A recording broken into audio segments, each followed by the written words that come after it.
In today's video, I want to guide you on how to enable pop-up on Google Chrome. This can be useful if you want to access a website that requires pop-up on your device. This is very simple, guys. In 30 seconds, you are good to go.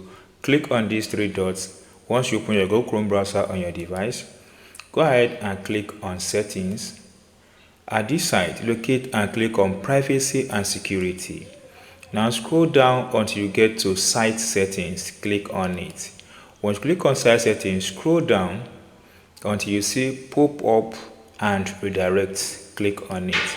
Once you click on it, you have access to these two options. Site can send pop-up and use redirect. So click on this button. Once you've done that, each time you visit a website that requires a pop-up and redirect on that page, then this will allow it to function very well on your device. That's all, guys. If you enjoyed this tip and you've not subscribed, please subscribe. Don't forget, like, share, and drop your comments in the comment section.